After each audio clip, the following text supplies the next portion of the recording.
มาต้องฝึกตัวเองให้เอาที่ทีรถให้หมดถือมานะเลยนักหนาดูอย่างเราเป็นคนนั่งไม่เปลี่ยนมานั่งทุกกันมาตรงนี้เข้ามาตรงนี้เราไม่โชคไรบังเสีย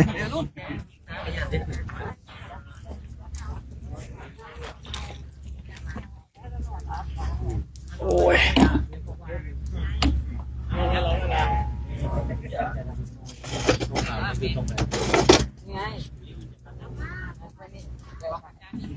จริงแล้วเสียน่าจะเป็นครับไม่น่าหมายถึงกล้องมันมองไม่ตัวกล้องไม่ได้ใครไม่สถานที่เอาจริงๆนะเอาจริงๆพักกลุ่มบอกควรจะนั่งล่าเลยกระดานลิงล่าต่อปรับเลยแบบนี้เนาะครับคือว่าที่ร่างกายอยู่ข้างหลังโน่นโอ้เดี๋ยวเรียกบอร์ดชันโชคครับผมต้องบอกอาจารย์โชคครับใช่ถ้าบอกผมได้ผมรับรู้ได้แต่ถ้าไม่บอกอาจารย์โชคเสร็จหมดรับเรื่องแต่ไม่รับเรื่องแต่ไม่รับอะไรนะรับเรื่องแต่ไม่ใช่คนสุดท้ายคนรับเรื่องแต่ไม่รับประกันรับเรื่องแล้วนะไม่เขาบอกรับรู้แต่ไม่รับเดี๋ยวว่ารับเรื่องก็ได้หรือว่าใครทำการเดี๋ยวว่าจะไปหลวงพี่ให้เขาถอยไปหน่อยไหมเขาก็นั่งกันแล้วผมก็อยากให้นั่งไม่เป็นไรหรอกไม่เป็นหรอกวันเดียวไม่เป็นไรเดี๋ยวมือสุดท้ายแล้วเพราะว่าจริงๆถ้าในสภาพแบบนี้นะครับผมจะบอกเลยว่าต้องนั่งเรียงหน้ากระดานครับหน้ากระดานถ้านั่งอย่างเงี้ยมันเปลืองพื้นที่และอย่างถ้าจะมีโยมมานะข้างหลังมันจะไม่ได้เนี่ยถ้าเรานั่งอย่างนี้ปุ๊บเนี่ยข้างหลังมันจะเหลือเยอะให้โยมได้ไงใช่ไหมต่อไปถ้าเกิดเจอสถานที่แบบนี้นะครับอาจารย์ก็สามารถ cover กันได้เลยอย่านั่งแบบนี้ถ้าแบบถามว่านั่งได้ไม่ได้แต่พื้นที่มันใช้ไม่เต็มที่ให้นั่งหน้ากระดานอย่างเงี้ยนะ1 2 3 4มันก็แค่4แถวเองนิดเดียวเพราะเราปีนี้เรา4กลุ่มเองแต่ถ้าอย่างเงี้ยมัน2 แล้วมันจะชนเนื้อไหนสุดท้ายข้างหลังนี่ยังหงายหลังกันไป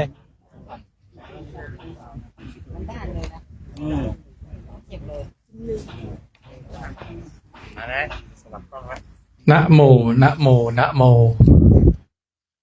ครับก็สัญญาณระฆังดังแล้วนะครับวันนี้อากาศกำลังดีนะครับนิมนต์นะครับคณะสงฆ์คุณเจ้าทุกรูป8:36 นาทีท่านใดก็เนี่ยครับเราการฝึกฝนทุกท่านก็ผ่านกันมา10 กว่าวันแล้วตั้งแต่เริ่มโครงการในปีที่12นะครับจาริกธรรมตามรอยบาทพระศาสดาโดยวัดดอยเทพนิมิตรปีนี้เป็นปีที่12นะครับโดยมีพระเดชพระคุณพระครูจิรธรรมปราโมทย์หรือหลวงพ่อสำเริงนะครับท่านเจ้าอาวาสวัดดอยเทพนิมิตรผู้เป็นประธานโครงการจาริกธรรมตามรอยบาทพระศาสดาปีที่12เป็นปีที่12แล้วนะครับเพราะฉะนั้นโครงการของหลวงพ่อเนี่ยจัดมาถือว่านานนะครับนานมากแล้วก็ได้สร้างนะครับบุคลากรในทางพระศาสนา12 รุ่นไปแล้วนะครับทีนี้บุคลากรที่ได้ผ่านการฝึกอบรมในโครงการจาริกธรรมก็ได้ไปทำหน้าที่ของแต่ละท่านนะครับบางรูปบางท่านก็เป็นเจ้าอาวาสบางรูปบางท่านก็เป็นพระสังฆาธิการบางรูปบางท่านก็ยังทำหน้าที่เป็นผู้เผยแผ่นะครับแล้วก็บางรูปบางท่านก็ยังเข้าร่วมฝึกฝนในโครงการนี้อย่างต่อเนื่องเพื่อที่จะเสริมสร้างความรู้ภาษาท้ายกับตัวของท่านเองนะครับอย่างเช่นเจ้าหน้าที่นะครับยกตัวอย่างเจ้าหน้าที่ของโครงการนะครับที่ทุกท่านได้เห็นนะครับไม่ว่าจะเป็นพระอาจารย์โชคชัยนะครับผู้นำของเรานะครับพระอาจารย์มานิตหรือแม้กระทั่งตัวกระผมเองนะครับก็ได้เข้าร่วมโครงการหลังจากที่ได้มาฝึกอบรมในปีที่5สำหรับผมนะปีที่5ผมเป็นผู้ร่วมฝึกในปีที่5หลังจากนั้นผมก็ได้ตั้งสัจจะกับตัวเองว่าผมจะกลับมาถวายงานให้แก่คณะจาริกธรรมนะครับโดยมีพระเดชพระคุณหลวงพ่อเป็นประธานที่ดูแลอยู่ แล้วก็ครูบาอาจารย์ที่ได้ฝึกฝนให้ความรู้แก่กับผมเนี่ย ผมก็มาตั้งปณิธานตัวเองว่า ผมจะต้องกลับมาช่วย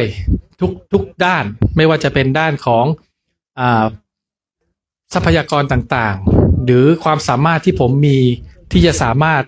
ทำงานให้โครงการจาริกธรรมเพิ่มศักยภาพในส่วนใดๆต่างๆ ก็ได้ในความสามารถที่กระผมมีนะครับ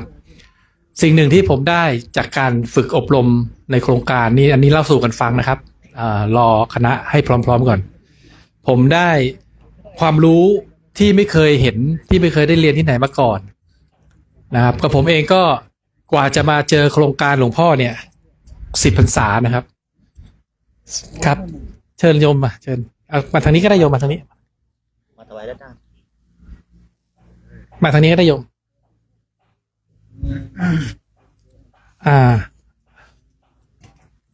โยมมาถวายตรงนี้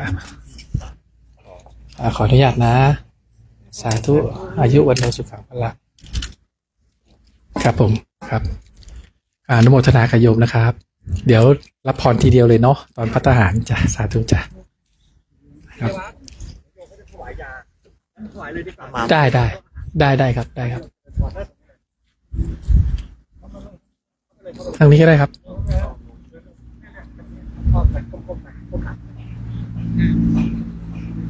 เดินแนวข้างล่างเลยนี่ได้ครับ ไว้ ครับ ข้างบนมันก็ไม่มีอะไรที่รัศมีเครื่องขึ้นข้างบนก็ได้ ให้ครัวให้ชักครับ เป็นยาแก้ปวดวาสลีนนะคะ จ้ะ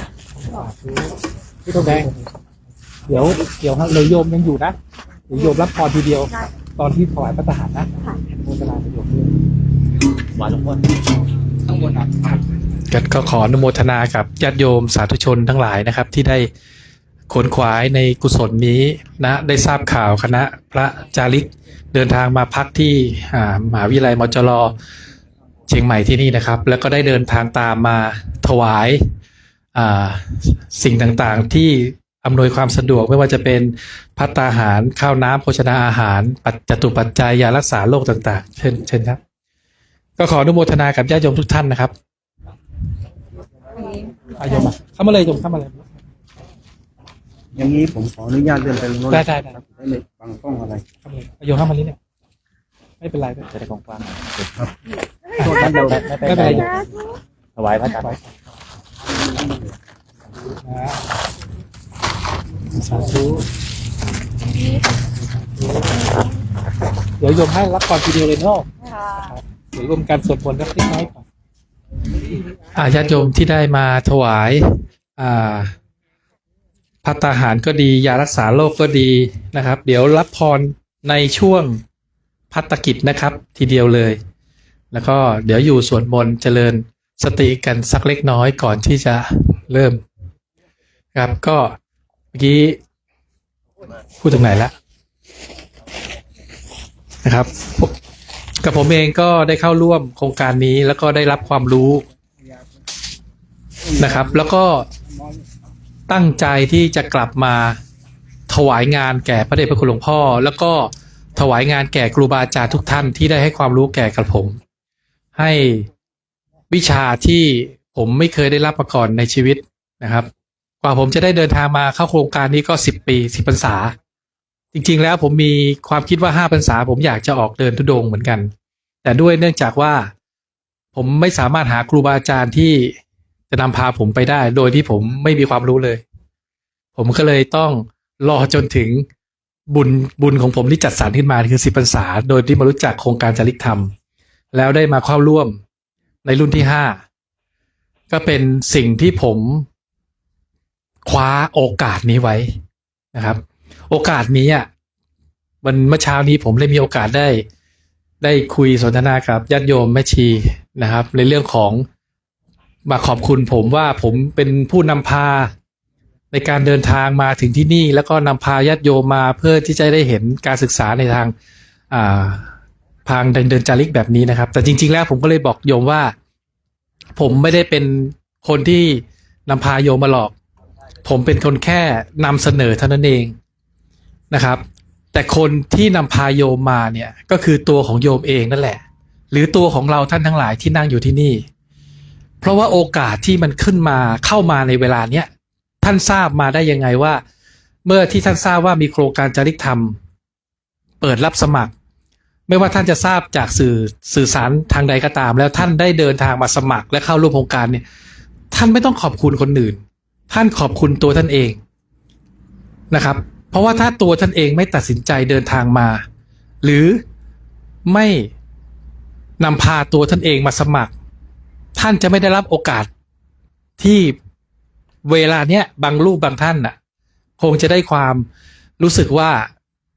เสียดายนะถ้าเราไม่ได้มาในโครงการนี้นี่แค่เป็นจุดเริ่มต้นนะครับยังไม่ถึงสำเร็จนะนี่แค่เป็นจุดเริ่มต้นของภาคเหนือของโครงการจริกธรรมซึ่งโครงการเนี้ยทุกๆปีจะจัดอย่างน้อยรวมเวลาระยะตั้งแต่เริ่มต้นจนถึงจบเกือบ5 เดือนนะครับมากกว่าอยู่ในพรรษาอีกนะครับวันนี้พวกท่านได้ตัดสินใจให้โอกาสตัวของท่านเองได้มาเข้าร่วมโครงการจริกธรรมต้องถามตัวของท่านเองว่าท่านต้องการอะไรนะครับต้องการอะไร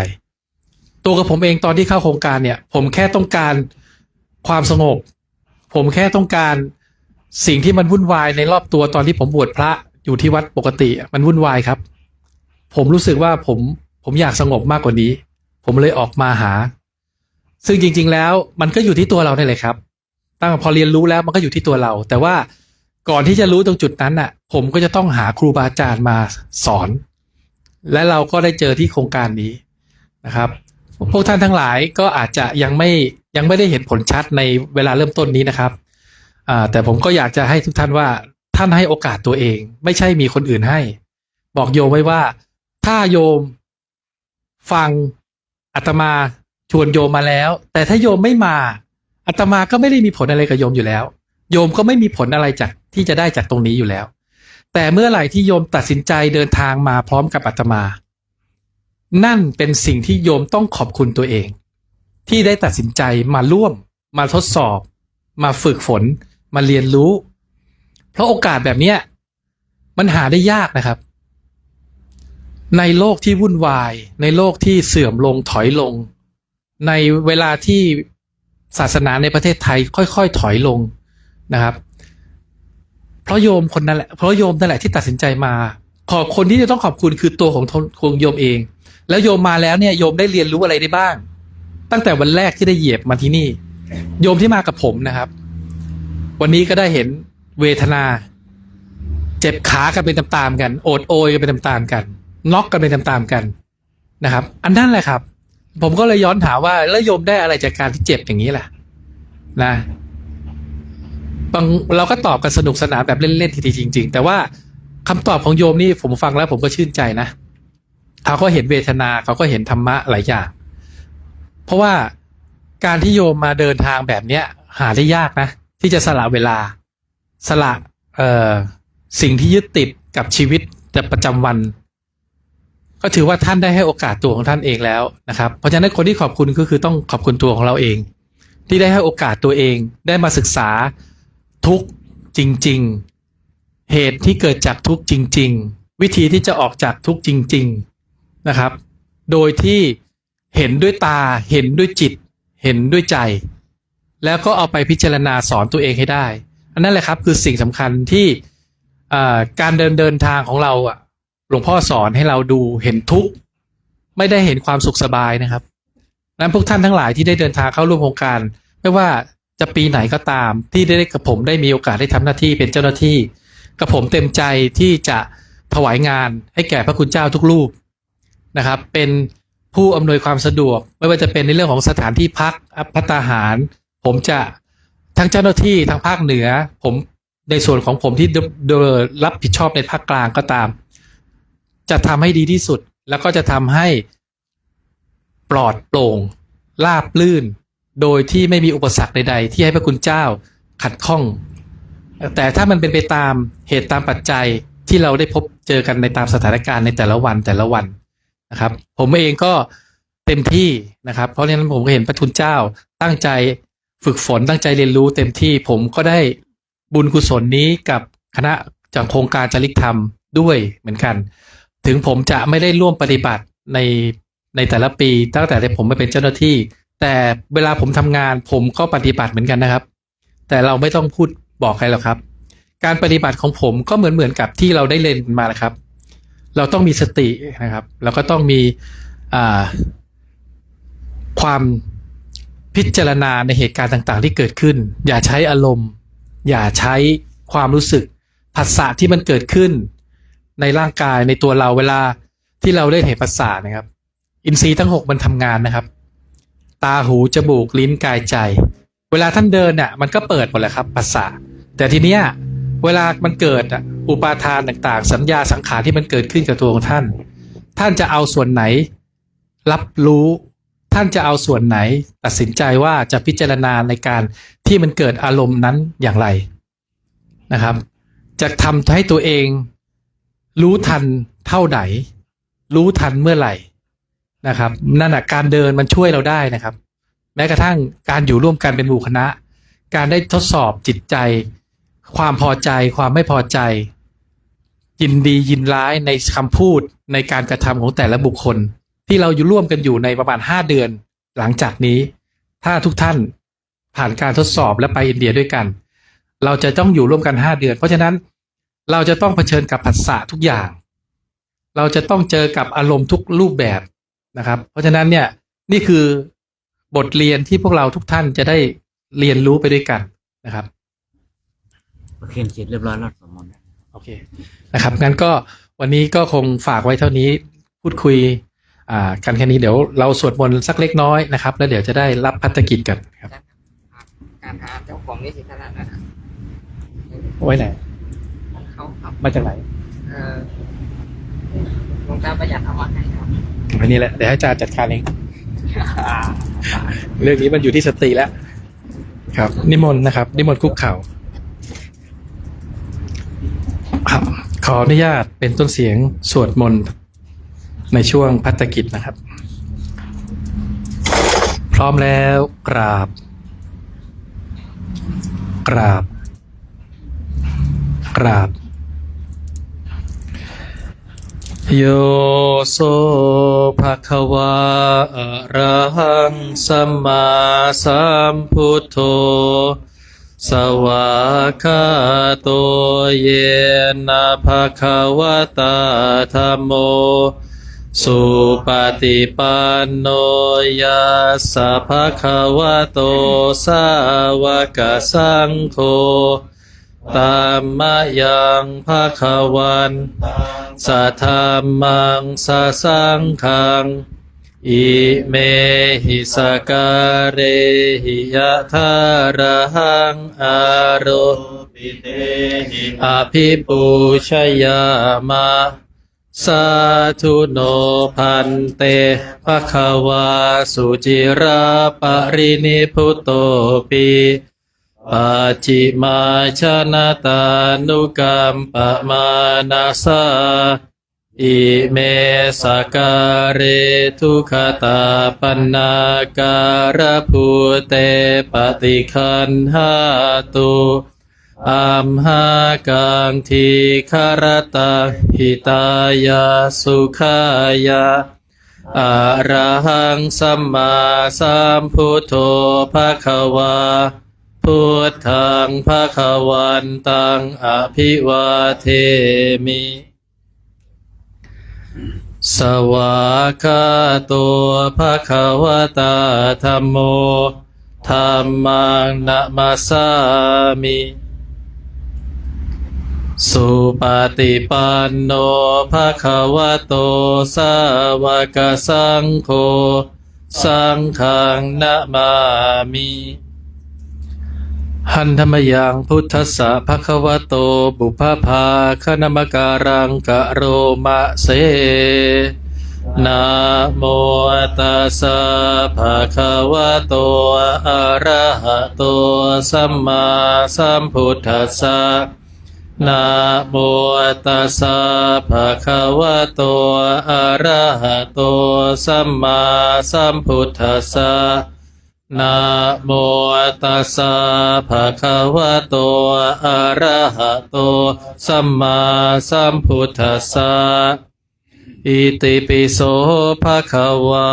อะระหังสัมมาสัมพุทโธสุขโตโลกวิทูอนุตตโรปุริสธรรมสารทิสัทธาเทวมนุษย์พุทโธภะคะวาติสวากขาโตภะคะวตาธัมโมสันทิติโกอากาลิโกเอหิปัสสิโกโอปะนะยิโกปัจจัตเวทิตาโพวินโยหิติสุปฏิปันโนภะคะวะโตสาวกสังโฆอุชุปฏิปันโนสาวกสังโฆยายาปฏิปันโนภะคะวะโตสาวกสังโฆสามีจิปฏิปันโนภะคะวะโตสาวกสังโฆยะทิทังริปุริสายุคานิอัตถปุริสปุคลาเอสะภะคะวะโตสาวกสังโฆหุนยโยปาหุนยโยทักขินยโยอัญชลีกรณิโยอนุตตรังปุญญาเขตโลกัสสติพาหุงสหัสสมพิเนเมตสาวุทันครีเมขรังอุทิตโครสเสนมาลังมวิธินาชิตวามุนินโทตันเตชัสสาภวตุเตชยมคลานิมาราติเรกมพิโย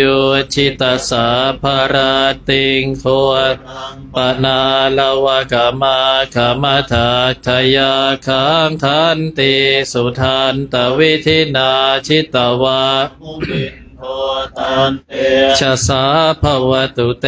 ชยมังคลานินาลาคิริงคชวลังอติมาตทาวาคิจากรรมสนิวสุธารุนันตังเมตตามภุเสกวิธินาชิตวามุนินตันเตชะสาภวตุเตชยมังคลานิอุคิกตขาคมติหัตตสุธากุลิมาลวันตังอิทิปิสังคตมโนชิตวามุนินตันเตชะสาภวตุเต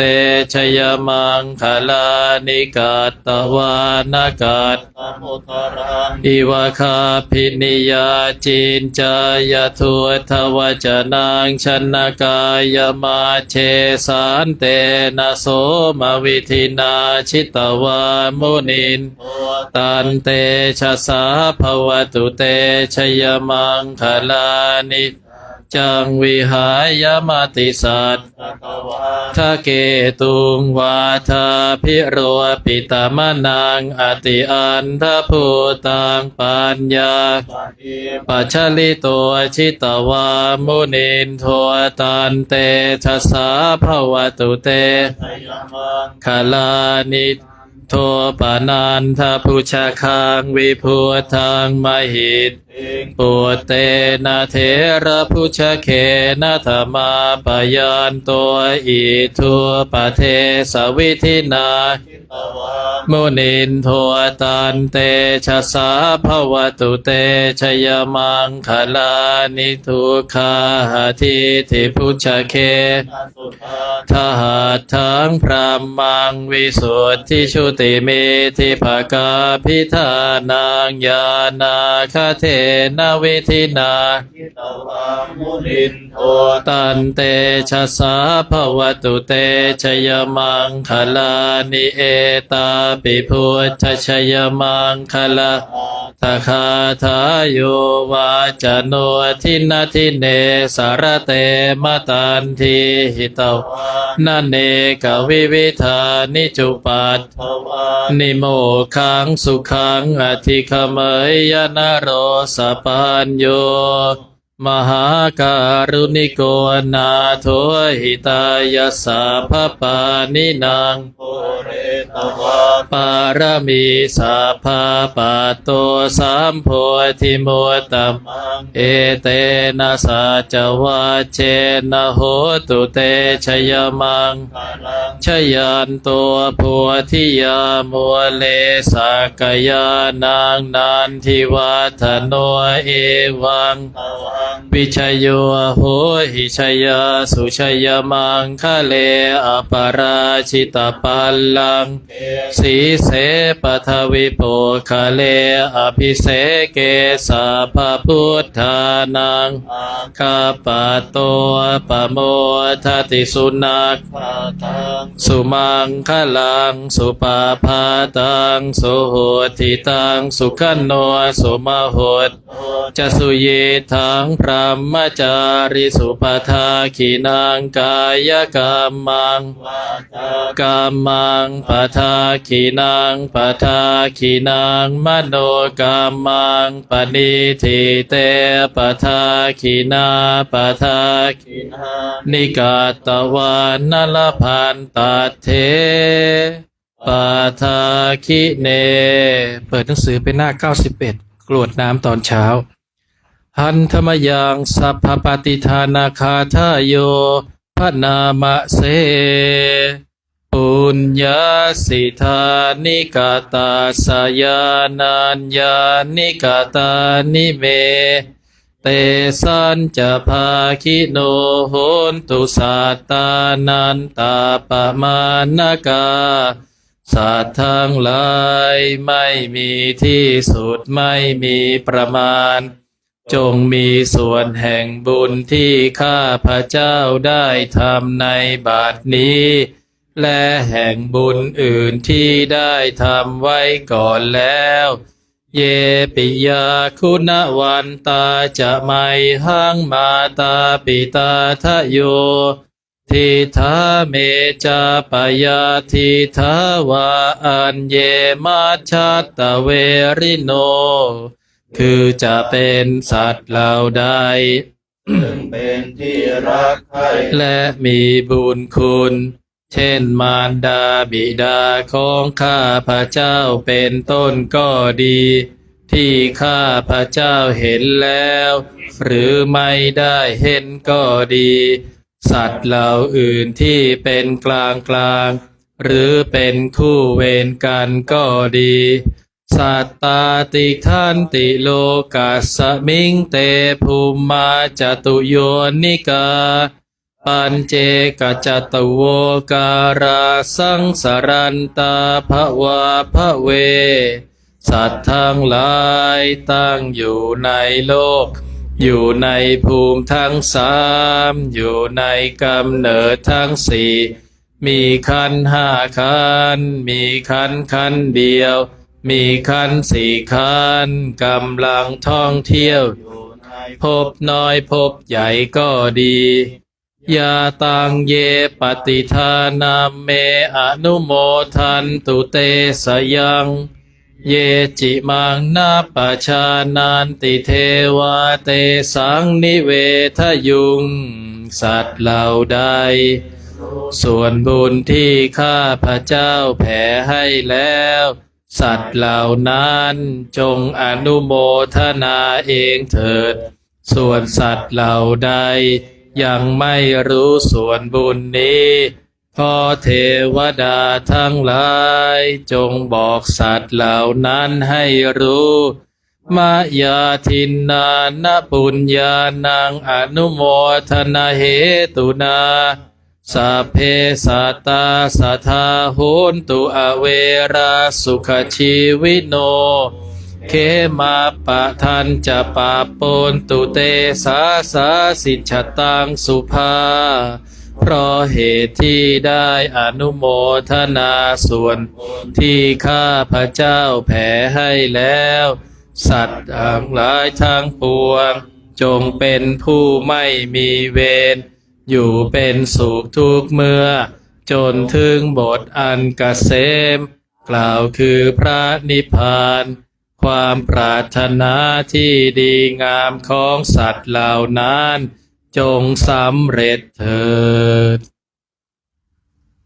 กราบพระพร้อมกันครับอะระหังสัมมาสัมพุทโธภควาพุทธังภควันตังอภิวาเทมิสวากขาโตภควตาธัมโมธัมมังนะมัสสามิสุปฏิปันโนภควโตสาวกสังโฆสังฆังนะมามิครับผมนิมนต์นะครับ รับภัตกิจกัน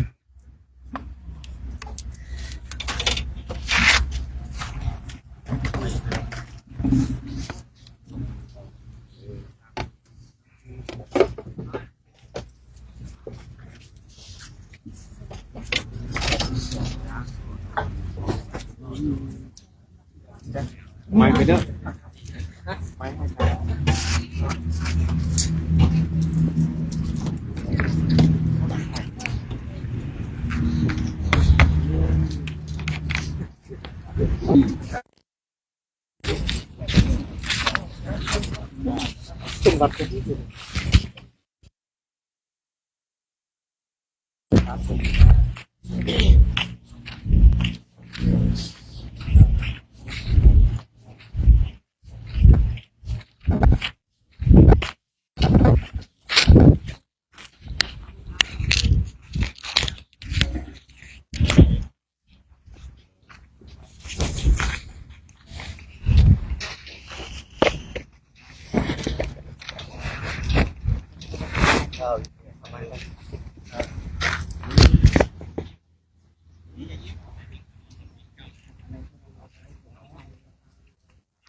มีหลายชื่อ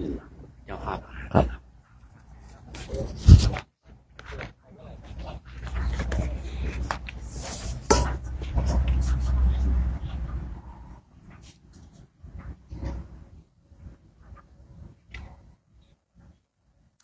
ในวันนี้ญาติ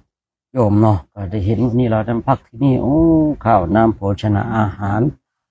โอ้ไม่ธรรมดาญาติโยมเมื่อเช้าเราไม่ได้บิณฑบาตนะแต่ว่าอาหารญาติโยมบาอาจารย์ผู้บริหารของมจรเนาะเราก็ได้รวมด้วยช่วยกันก็เป็นสิ่งที่ปลื้มปิติปลื้มใจเนาะที่เราได้มาร่วมกันได้สร้างคุณงามความดีกันฉะนั้นญาติโยมทุกคนทุกท่านก็ร่วมอนุโมทนาเนาะเดี๋ยววันนี้คณะพระสุสงฆ์ก็จะออกเดินทางต่อนะออกเดินทางต่อการเดินทางของเราเนี่ยเดินไปอะไรเนี่ยหมูรถไก่ครับเดินทางเพื่อไปถึงจุดหมายไปลายทางวันนี้เราก็จะเข้าเขตอยู่ในป่าในเขาในดอยแต่ก็ช่วงนี้ก็ต้องอาศัยเทวดาแล้วนะข้าวน้ำโภชนาอาหารเนี่ยเทวดาเนาะ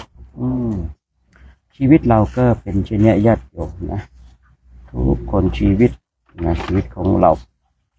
เป็นชีวิตที่ต้องศึกษาต้องเรียนรู้เราต้องทำความเข้าใจนะ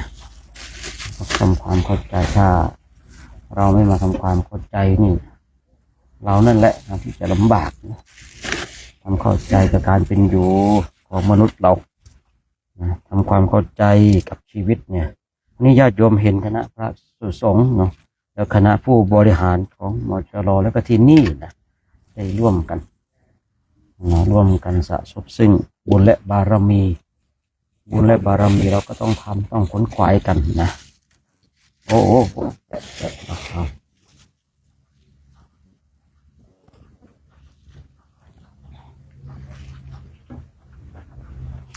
ญาติโยมก็ดูพระท่านก็กำลังพิจารณาอาหารตักอาหารกันนะวันนี้ก็เป็นความโชคดีนะของคณะพระสงฆ์นะเป็นความโชคดีนะของญาติโยมนะญาติโยมก็จะได้ร่วมสร้างบุญสร้างบารมี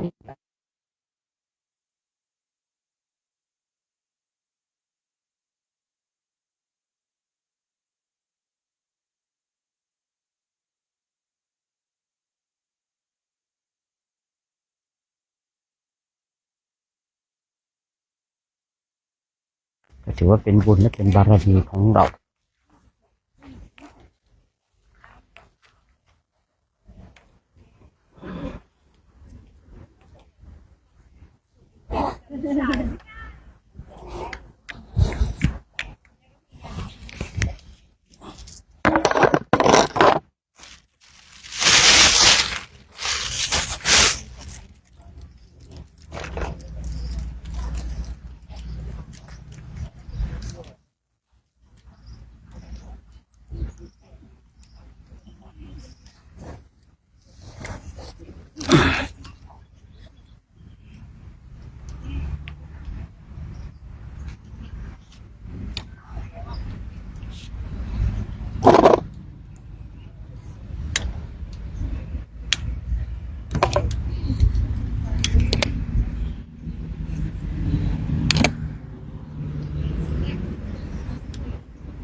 1 2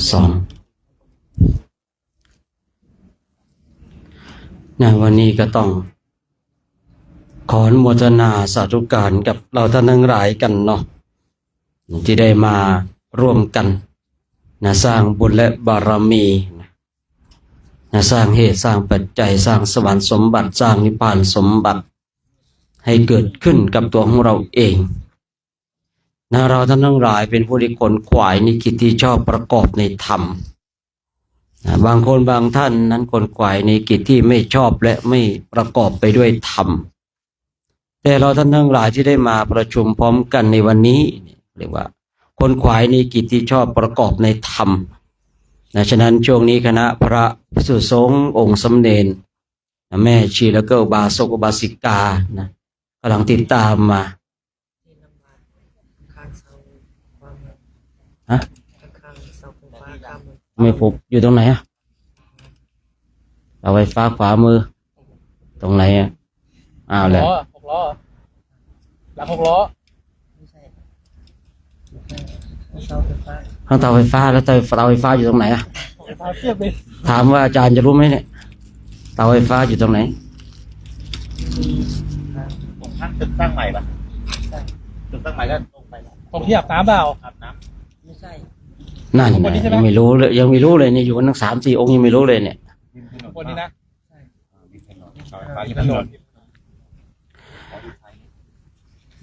บางคนเนี่ยเนาะคนขวายในกิจที่ไม่ชอบและไม่ประกอบไปด้วยธรรม แต่เราท่านทั้งหลายที่มาประชุมกันในวันนี้เรียกว่าคนขวายมีกิจที่ชอบประกอบในธรรมคณะพระสงฆ์ท่านก็ทำในกิจที่ชอบประกอบในธรรมซึ่งในวันนี้เองก็มาพักสถานที่นี้ญาติโยมทุกคนทุกท่านก็หลังจากที่คณะพระภิกษุสงฆ์ตักอาหารและพิจารณาอาหารเสร็จก็จะได้ให้พรญาติโยมนะฉะนั้นญาติโยมก็เตรียมน้ำแม้แต่ครูบาอาจารย์ที่รวมชวนญาติโยมมาถวายพระทหารเนาะเดี๋ยวคณะพระภิกษุสงฆ์ได้ตักอาหารเสร็จก็จะได้ให้พรเนาะเพราะว่าคือเราท่านทั้งหลายได้ทำสิ่งที่ชอบประกอบในธรรมและมีโอกาสที่ได้สะสมซึ่งบุญกุศลซึ่งบุญที่เราได้กระทำก็จะเป็นเครื่องติดตามตัวเราไปทุกภพทุกชาติคณะพระภิกษุสงฆ์ในโครงการจาริกธรรมตามรอยบาทพระศาสดาวัดดอยเทพนิมิตรตำบลป่าซางอำเภอแม่จันทร์จังหวัดเชียงรายนำโดยพระเดชพระคุณหลวงพ่อพระครูธีรธรรมปราโมทย์แต่ตอนนี้ท่านติดปฏิบัติศาสนกิจอยู่อาตมาภาพเองแล้วก็คณะพระสงฆ์ก็เลยเป็นผู้ที่นำพาคณะพระสงฆ์ออกจาริกธุดงค์กันซึ่งในช่วงนี้ก็เป็นช่วงการจาริกธุดงค์ในประเทศไทยหลังจากที่เราผ่านการอบรมคณะพระภิกษุสงฆ์ผ่านการอบรมแล้วก็จะพากันไปเดินที่ประเทศอินเดียและเนปาลนี่คือจุดของเราคือจะพาท่านไปกราบสังเวชนียสถานทั้งสี่ซึ่งสังเวชนียสถานทั้งสี่นั้นเนี่ยเป็นสถานที่บุคคลใดมีศรัทธามีความเลื่อมใสในพระรัตนตรัยอย่างมั่นคงพระพุทธเจ้าพระองค์ได้ทรงตรัสกับพระอานนท์ในคราวที่พระองค์จะเข้าสู่พระมหาปรินิพพานพระอานนท์ได้ถามว่าก่อนหน้านั้นพระองค์ยังมีชีวิตอยู่คนทั้งหลายก็มากราบมาไหว้มาสักการะพระองค์หลังจากที่พระองค์ปรินิพพานแล้วชนทั้งหลายจะทำเช่นไรเนี่ยพระเจ้าเลยว่าสังเวชนียสถานทั้งสี่เนี่ยคือสถานที่พระเจ้าตรัสรู้ตรัสสัมมาสัมโพธิญาณสถานที่พระเจ้าทรงแสดงพระธรรมจักรวัฏนสูตร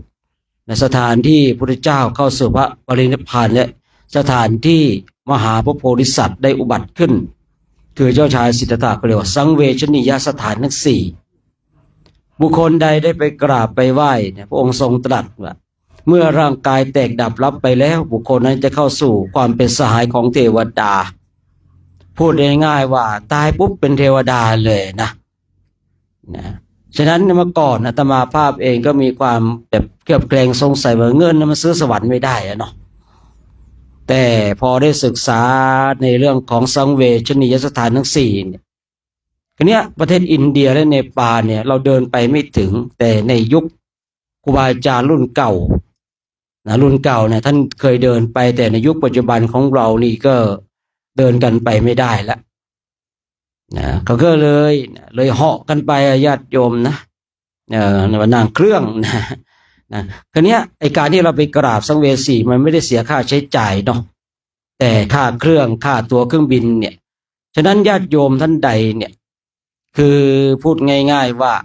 หาหลักประกันให้กับชีวิตของตนเองมีโอกาสสะสมเก็บหอมรอมเล็กน้อยก็ว่ากันไปเนาะพอได้สัก 3-4 หมื่นกับไปเลยโยมไปอินเดียไปกราบสังเวชนียสถานทั้งสี่ซึ่งพระพุทธเจ้าหลักเป็นผู้ประกันเองนะไม่ใช่อาตมาพูดลอยๆว่าตายไปแล้วจะไปสู่ความเป็นสหายของเทวดาพระพุทธเจ้าพระองค์ทรงประกันเองเลยว่าบุคคลใดได้ไปกราบสังเวชนียสถานทั้งสี่เมื่อไปด้วยความศรัทธาเมื่อร่างกายแตกดับลับไปก็จะเข้าสู่ความเป็นสหายของเทวดาบุคคลหนึ่งบุคคลใดได้ไปเนี่ยอย่างที่มาไปเนี่ยนับไม่ถ้วนแล้วนะนับไม่ถ้วนมีรู้กี่ครั้งแล้วก็ไม่รู้เนี่ยนะคือไปที่อื่นมันก็ไม่ได้ซึ้งตรึงใจเหมือนกับไปประเทศอินเดียและเนปาลเพราะว่าเราก็ได้ไปกราบสถานที่พระพุทธเจ้าฉะนั้นญาติโยมทุกคนทุกท่านเนี่ยถ้ามีโอกาสไปเถอะนะไป บางทีเราซื้อโทรศัพท์ iPhone เครื่องละ4-5 หมื่นเนี่ยมันไม่ใช่ซื้อสวรรค์ได้นะแต่ถ้าไปอินเดียนะโยมนะแต่วงเล็บต้องไปด้วยศรัทธานะถ้าไม่มีศรัทธาอย่าไปนะเอาเงินไปเที่ยวโน่นนะตามที่อื่นนอร์เวย์บ้างเยอรมันบ้างอะไรก็ว่ากันไปนะแต่ถ้าว่าเรามีศรัทธาแล้วรวบรวมมีเงินสัก3-4 หมื่นไปเถอะโยมไปซื้อหลักประกันให้กับตัวของเราเองนะแต่ทางนี้ทางนั้นบางคนโอ้ยฉันไม่ไปหรอกฉันทำบุญที่ประเทศของเราก็ได้ไม่ได้เหมือนกันนะได้เหมือนกันนะแต่ว่าเราท่านทั้งหลายจะเชื่อมั่นขนาดไหนว่าศึกชิงภพของเรามันจะจบที่กรรมดีหรือกรรมชั่วนะพระภิกษุสงฆ์เนี่ยที่ท่านไปกราบสังเวชนียสถานทั้ง4เพื่อไปศึกษาในหลักธรรมคำสั่งสอนขององค์สมเด็จพระสัมมาสัมพุทธเจ้านะซึ่งโครงการของเราเนี่ยถ้าตามชื่อเต็มก็คือโครงการจาริกธรรมตามรอยบาทพระศาสดาคือเดินตามรอยพระองค์แต่ก็จะมีอีกชื่อหนึ่งที่เรียกกันเป็นโครงการปลูกเสกพระเนี่ยพระเป็นๆเนี่ยโยมนี่กำลังเสกอยู่เนี่ยนะยังกำลังเสกเอาสุริยเทพกำลังเสกอยู่เนี่ยนะเนี่ยปลูกเสกพระเป็นที่ท่านนั่งอยู่กันเนี่ยกำลังเสกโยมคนอื่นที่อื่นเขาเสกเครื่องรางของขลังของเราเนี่ยเสกพระโยมเสกพระให้เป็นที่พึ่งของญาติโยมเป็นที่พึ่งของอุบาสกอุบาสิกานำพาท่านไปเดินจาริกธุดงค์ที่นู่นไปศึกษาในหลักธรรมคำสั่งสอนฉะนั้นญาติโยมท่านใดเนี่ยทำไมเนาะทำไมต้องไปกราบถึงประเทศอินเดียด้วยนะกราบในประเทศไทยนี่ก็ได้มั้งเนี่ยเมื่ออาตมาภาพบวชใหม่ๆเนาะก็มีความคิดเช่นนี้เหมือนกันว่ากราบตรงไหนก็เจอพระเหมือนกันแล้วนะใช่กราบตรงไหนก็เจอพระแต่เมื่อไปประเทศอินเดียและเนปาลครั้งแรกทำให้ความคิดนี้เปลี่ยนไปว่าโอ้โชคดีแท้ที่เราได้มากราบในสถานที่พระพุทธเจ้าตรัสรู้อนุตตรสัมมาสัมโพธิญาณโชคดีแท้ที่เราได้มาถึงถิ่นที่พระพุทธเจ้าทรงแสดงพระธรรมจักรวัฒนสูตรที่ป่าอิสิตนะมฤคทายวันโชคดีแท้เราได้เห็นได้มาในถิ่นที่พระโพธิสัตว์ได้อุบัติขึ้นโชคดีแท้ที่เราได้มาในสถานที่พระพุทธเจ้าเข้าสู่พระปรินิพพานก่อนหน้านั้นก็มีความคิดว่ากราบตรงไหนก็เจอพระเหมือนกันเปลี่ยนความคิดเลยตั้งแต่บัดนั้นจนบัดนี้ก็เที่ยวเข้าเที่ยวออกอยู่ในประเทศอินเดียและเนปาล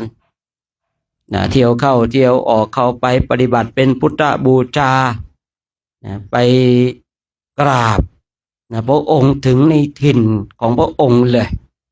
ฉะนั้นท่านใดมีโอกาสเนี่ยอยากจะไปก็เก็บรวบรวมหรือว่าเราเนี่ยพอมีแล้วก็สละไปยัดโยมหาหลักประกันให้กับชีวิตกับตัวของเราเองเพราะว่าพระพุทธเจ้าพระองค์ทรงประกันไว้ว่าเมื่อใดก็ตามเมื่อร่างกายของเราแตกดับลับไปเนี่ยจะเข้าสู่ความเป็นสหายของเทวดาได้ไปกราบสังเวสีในญาติโยมเราบางทีเนาะซื้อโทรศัพท์เครื่องละ40,000-50,000ก็ซื้อได้เนาะพอได้นะซื้อมาไม่ได้ทำอะไรเอาไว้คุยนินทาคนอื่นอันนี้จริงเท็จขนาดไหนก็ไม่รู้นะนั่งนินทาคนอื่นไม่ได้ไปสวรรค์นะบางทีนะคุยนินทาคนนั้นคนนี้นะวิดีโอคอลกันก็คุยนินทาคนนั้นคนนี้ไปมาไม่ได้ไปสวรรค์แล้วนะแต่ก็ดีนะบางคนก็มีโทรศัพท์ก็สามารถที่ดู YouTube บ้างดูอะไรบ้างขอประทานอภัยตอนนี้ไลฟ์สดอยู่คุยพวกนี้ไม่ได้เนาะช่องไม่ได้ถ้าช่องมันจะปิวนะลืมไปนะ เพราะว่าธรรมะมันอยู่ในโลกโซเชียลเยอะเนาะโลกโซเชียลเยอะนะฉะนั้นเนี่ยเราท่านทั้งหลายเนาะมีโอกาสแต่เราไม่มีโอกาสได้ไปเองก็มาเป็นส่วนหนึ่งของการไปของพระคุณเจ้าข้าวน้ำโภชนาอาหารที่เราท่านทั้งหลายได้นำมาถวายนี่เป็นส่วนหนึ่งที่จะเป็นกำลังขับเคลื่อนให้พระคุณเจ้าของเราได้มีกำลังในการสร้างคุณงามความดีกัน นะพูดง่ายๆอาตมาเคยพูดบ่อยๆว่า เมื่อเราขี้เกียจทำให้พระทำแทนบางคนบางท่านเอาทำแทนได้อย่างไรก็ข้าวน้ำโภชนาอาหารที่เรานำมาถวายเนี่ยเมื่อพระคุณเจ้าของเราได้กบได้ฉันไปแล้วสิ่งเหล่านี้ก็จะกลายเป็นพลังกลายเป็นเลือดเป็นเนื้อนะขอให้เราท่านทั้งหลายเนี่ยจงแบบรู้ไว้เลยว่าในร่างกายของพระคุณเจ้าของเราเนี่ยมีนะเป็นส่วนหนึ่งของญาติโยมที่ได้นำข้าวน้ำโภชนาอาหารเนี่ยก็อยู่ในส่วนหนึ่งของร่างกายฉะนั้นเวลาที่พระคุณเจ้าของเราเนี่ยได้ทำวัดสวดมนต์นะไหว้พระเนี่ยเราก็จะได้บุญกับท่านด้วยถึงแม้ว่าได้ไม่มากแต่ก็ยังดีกว่าไม่ได้เลยเวลาที่พระนะท่านนั่งสมาธิเดินถูดงไปเนี่ยนะเรานะได้ไม่เท่าท่านแต่ก็ยังดีกว่าไม่ได้เลยยิ่งถ้าท่านไปกราบสังเวชนียสถานทั้งสี่นะเราก็จะได้บุญกับท่านด้วยเพราะอะไรในกายของพระนั้นมีเลือดมีเนื้อมีอาหารของเราท่านทั้งหลายอยู่นะเคยมีคนสงสัยว่าแล้วพระคุณเจ้าเนี่ยนะเวลาพระคุณเจ้าทำวัดสวดมนต์นั่งสมาธิเจริญธรรมกรรมฐานเราได้บุญกับท่านแล้วเวลาที่ท่านทำผิดล่ะเราจะได้บาปกับท่านไหมโยมเคยคิดกันหรือเปล่าเราเคยได้ยินเนาะว่าเวลาพระเรามาทำบุญกับพระท่านได้นะทำวัดสวดมนต์เราก็จะได้บุญกับท่านแล้วเวลาที่ท่านทำผิดล่ะนะเราก็จะได้บาปกับท่านไหมมีโยมมาถามผู้พูดก็บอกว่าเจตนาของเราในการที่เราถวายข้าวน้ำโภชนาอาหารเนี่ยเพื่อให้ท่านได้มีกำลังในการสร้างคุณงามความดีเราสนับสนุนในส่วนที่ท่านสร้างคุณงามความดีฉะนั้นเนี่ยเรามาพลอยอนุโมทนายินดีกับการสร้างคุณงามความดีของท่านส่วนถ้าท่านทำไม่ดีทำผิดนั่นเป็นเรื่องของท่านมีคำพูดหนึ่งที่ผู้พูดมา20 กว่าปีแล้วว่านรกใครนรกมันสวรรค์ใครสวรรค์มันเราอย่าเอานรกคนอื่นมาใส่ไว้ในใจของเรานรกใครนรกมันเราท่านทั้งหลายนรกใครนรกมันแต่เราอย่าเอานรกของคนอื่นมาใส่ไว้ในใจเราแต่เราสามารถเอาสวรรค์ของคนอื่นมาใส่ไว้ในใจของเราได้เช่นเราเห็นพระภิกษุสงฆ์องค์สามเณรเนี่ยได้สร้างความเพียรกันได้ทำคุณงามความดีกันเห็นแล้วเกิดปิติเห็นแล้วเกิดความปราบปลื้มใจเขาเรียกว่าเอาสวรรค์มาใส่ไว้ในใจเราฉะนั้นท่านทั้งหลายบางทีก็ใครข้อสงสัยได้เลยว่าเวลาเราทำบุญกับพระท่านทำดีเราได้บุญกับท่านเวลาที่ท่านทำผิดเราจะได้บาปกับท่านไหมเราไม่ได้ท่านทั้งหลายเพราะเจตนาของเราเนี่ยเราทำบุญเนี่ยเพื่อส่งเสริมให้ท่านทำคุณงามความดีถ้ามีบางรูปบางองค์อาจจะเผลอสติไปทำผิดบาปนั้นไม่ได้ตกมาถึงเราความผิดนั้นไม่ได้ตกมาถึงเราแต่ย่อมถึงกับบุคคลที่ทำเองฉะนั้นเราท่านทั้งหลายมีโอกาสวันนี้ก็ได้มาคนกวายเนาะวันนี้แม่ชีก็ตักเสร็จหมดแล้วเนาะก็ขออนุโมทนาเนาะอนุโมทนากับท่านพระอาจารย์มหาอำนาจพุทธวังโสเนาะผู้ดูแลวัดมหาจุฬาศรีวิชยารามเนาะแล้วก็ขออนุโมทนากับคณะผู้บริหารมหาวิทยาลัยมหาจุฬาลงกรณราชวิทยาลัยวิทยาเขตเชียงใหม่เนาะที่ได้ร่วมกันเป็นเจ้าภาพภัตตาหารแล้วก็ต้องขออนุโมทนากับท่านพระอาจารย์นครปัญญาวชิโลเนาะเจ้าวาดวัดไทยสถิตเนาะแล้วก็คณะสัตยาญาติโยมชาวบ้านหมู่6หมู่7หมู่8หมู่15แล้วก็รองศาสตราจารย์ดร.อภิรมย์ศรีดาคำเนาะแล้วก็ผู้ช่วยรองอธิบดีฝ่ายกิจการทั่วไปของมจร.วิทยาเขตเชียงใหม่เนาะที่ได้ร่วมกันแล้วก็คณะสัตยาญาติโยมทุกคนทุกท่านเนาะที่ไม่ได้เอ่ยรายชื่อรายนามก็ต้องขอประทานอภัยอาตมาภาพในนามตัวแทนสงฆ์ที่ได้นำพาคณะพระภิกษุสงฆ์มาพักที่นี่เนาะแล้วก็ได้รับความอนุเคราะห์สงเคราะห์กับเราท่านทั้งหลาย อาตมาภาพเองขอเป็นตัวแทนส่งอ้างอิงคุณพระศรีพระรัตนตรัยจงปกปักรักษาให้เราท่านทั้งหลายจงมีความสุขมีความสงบมีความร่มเย็นคิดสิ่งหนึ่งประการใดที่เป็นไปโดยชอบประกอบในธรรมแล้วก็ขอให้สิ่งนั้นจงสำเร็จจงสำเร็จจงสำเร็จด้วยเธอใครมีน้ำก็หยาดน้ำเด้อหยาดน้ำกรวดน้ำไม่มีน้ำนอกเอาน้ำในน้ำในใจของเราเนาะเราสามารถนึกน้อมบุญกุศลที่เราได้กระทำไปถึงญาติของเราที่ล่วงลับไปแล้วเนาะไม่ว่าชาติไหนๆญาติของเรานะให้มาร่วมอนุโมทนาบุญกุศลที่เราได้กระทำกันยะถาวาริวหาปุราปาริปุเรนติสาคลังเอวะเมวะอิโตทินังเปตานังอุปกาปเตอิชิตังปัจจิตังตุมหังกิปะเมวะสมิจจันโตสัพเพปุเรนตุสังกัปปาจันโดปนระโสยถามณิโชติระโสยถาวิวาจันตุสัพพะโรโคสัตุมาเตภวัตวันตารายโยสุขีทีขายุโกภวะพิวาทนาสีเลียสาเนียจาวัวทาปจายโนจาตารอยทามาวาทาติอายุวันโนสุขังพาลังอายุโทภาราโทวันนาโทปฏิภาณโทสุขาสัทธาตาเมทาวิสุขังโสอติคาชติอายุนทัตตวาพลังวันนาสุขันจะปฏิภาณโทขายุยาสวาโหติยาตยาทุปปาชติติภวตุสาพมังคารังรังตุสาปเทวตาสาปพุทธานุภาเวนัสธาโสทิภวันตุเตภวตุสาพคารังราคันตุสาปเทวตาสาปเวนัสธาโสทิภวันตุเตภวตุสาปคารังราคันตุสาปเทวตาสาปสังฆาโนภาเวนัสธาโส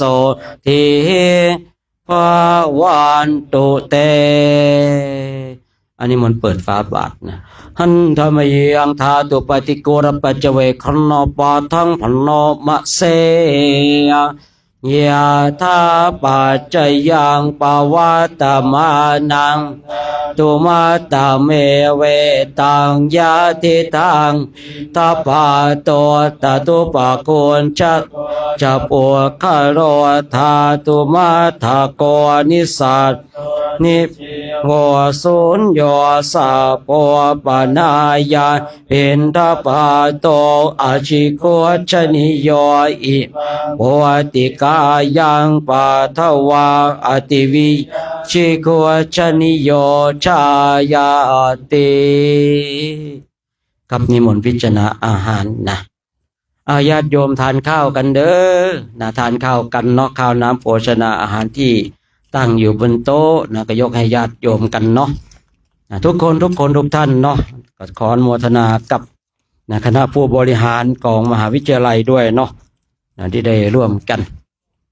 เป็นเจ้าภาพข้าวน้ำโภชนาอาหารนะ